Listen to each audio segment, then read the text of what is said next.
திமுகவின் செயல் தலைவராக ஸ்டாலின் பொறுப்பேற்றுக் கொண்டிருக்கிறார். அடுத்து மு.க. அழகிரி மீண்டும் திமுகவில் இணைத்துக் கொள்ளப்படுவாரா என்ற கேள்விக்கு விடை சொல்கிறது இந்த செய்தி தொகுப்பு.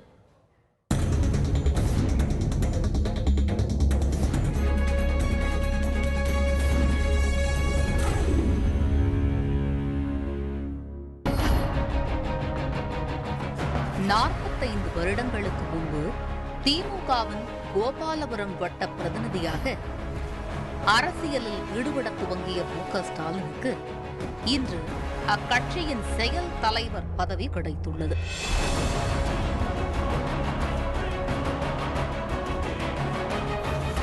திராவிட முன்னேற்றக் கழகத்தின் தலைமை அலுவலகமான அறிவாலயத்தில் திமுகவின் பொதுச் செயலாளர் பேராசிரியர் அன்பழகன் ஸ்டாலினை செயல் தலைவராக முன்மொழிய துரைமுருகன் வழிமொழிந்தார். கழக சட்டத்திட்ட விதி எண் 18 பிரிவு 4 கீழ் அடிப்படையில் செயல் தலைவராக கழக பொருளாளர் தளபதி மு.க. ஸ்டாலின் அவர்கள் அவருடைய பெயரை நான் முன்மொழிகின்றேன்.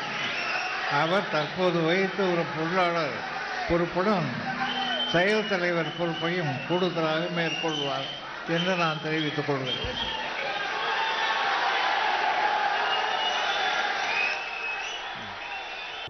தலைவருக்கான அனைத்து அதிகாரங்களும் செயல் தலைவரான ஸ்டாலினுக்கு தரப்பட்டது. ஸ்டாலினை புகழ்ந்து துரைமுருகன் கண் கலங்கியபடி உரையாற்ற துரைமுருகனின் உரையை கேட்ட ஸ்டாலினும் உணர்ச்சி வசப்பட்டார். தம்பி வா,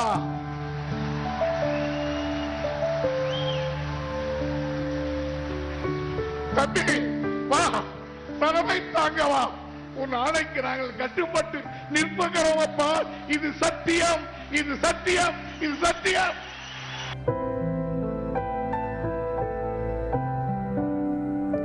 திமுக தலைவர் கருணாநிதிக்கு சற்று ஓய்வு தேவைப்படுகிறது.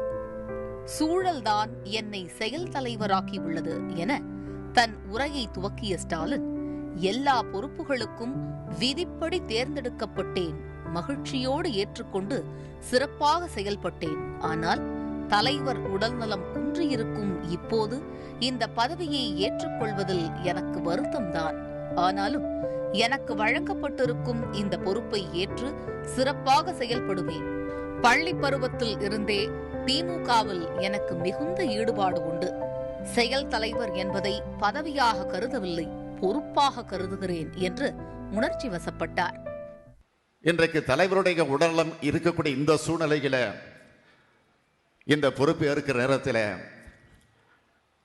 அந்த மகிழ்ச்சியை என்னால் அடைய முடியவில்லை. எனவே ஒரு கனத்த இதயத்தோடு தான் உங்களுடைய அன்போடு, உங்களுடைய உற்சாகத்தோடு, உங்களுடைய பேராதரவோடு இந்த பொறுப்பை நான் ஏற்றுக்கொண்டிருக்கிறேன் என்பதை வெளிப்படையாக நான் உங்களிடத்தில் தெரிவிக்க விரும்புகிறேன்.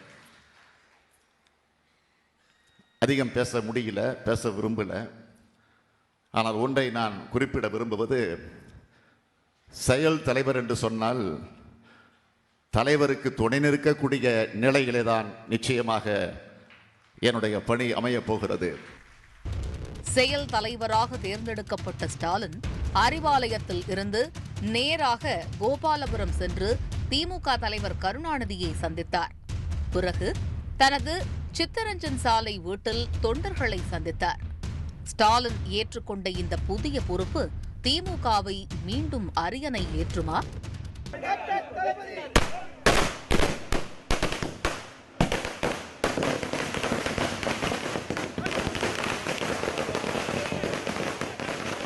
கட்சி தோழர்கள் தொடர்ந்து மீண்டும் திமுக ஆட்சியில் அமர்த்த வேண்டும் என்று துடிப்போடு பணியாற்றி கொண்டிருக்கிறார்கள். அன்றாடம் தலைவரை சந்தித்து அவருடைய ஆலோசனைகளை பெற இயலாத நிலையில் இப்பொழுது தளபதியின் மூலமாக தலைவரின் ஆலோசனைகளை பெற்று சிறப்பாக செயல்படுவார்கள். அதற்கான வாய்ப்பை உருவாக்கி கொடுத்திருக்கிறோம். கிட்டத்தட்ட திமுகவின் பெரும்பாலான அதிகாரங்களும் ஸ்டாலின் கைகளுக்கு வந்துள்ள நிலையில் அக்கட்சியின் அறக்கட்டளைகளையும் ஸ்டாலினை நிர்வகிக்கவும் இந்த புதிய பொறுப்பு அவருக்கு உதவும். பல அறக்கட்டளைகள் இருக்கின்றன. திமுகவின் நிதி முழுவதும் அறக்கட்டளைகளால் நிர்வகிக்கப்படுகிறது. அண்ணா முரசொலி அறக்கட்டளை, திமுக அறக்கட்டளை என்ற இது சட்டப்படியான சில நடவடிக்கைகளை மேற்கொள்வதற்கும் இது உதவும். ஆனால் எந்த வகையிலும் இந்த மாற்றம் என்பது திமுகவில் புதிய எழுச்சியை உருவாக்கி இருக்கிறது. தலைவரின் ஆணைகளை, ஆலோசனைகளை முழுமையாக பெற்று தளபதி செயல்படுவதற்கு, கட்சி தொண்டர்களை ஊக்குவிப்பதற்கு அவர் பாடுபடுவார். திமுகவினரிடையே இருக்கும் இன்னொரு கேள்வி, முன்னாள் மத்திய அமைச்சர் மூக அழகிரி மீண்டும் திமுகவில் இணைவாரா என்பதுதான். இதில் திமுகவின் நிலைப்பாடு என்ன? மூக அழகிரி மீண்டும் கடிதம் கொடுத்து தலைவருக்கு கழக தலைவரும் பொதுச் செயலாளரும் ஏற்றுக்கொள்ள வேண்டும். அதற்கான ஒரு வழிமுறை சட்டத்திட்டத்தில் வகுக்கப்பட்டிருக்கிறது. அதன்படி தான் எல்லாம் செயல்படும். இல்லை. 45 ஆண்டுகால ஸ்டாலினின் உழைப்புக்கு இந்த பதவி கிடைத்திருந்தாலும் தரப்பட்டிருக்கும் புதிய பதவிக்கும் கடுமையாக உழைப்பேன் என ஸ்டாலின் சொல்லியிருக்கிறார். இதற்கு இவரது அனுபவமும் அவருக்கு கை கொடுக்கும் என நம்புகிறார்கள் திராவிட முன்னேற்றக் கழகத்தினர்.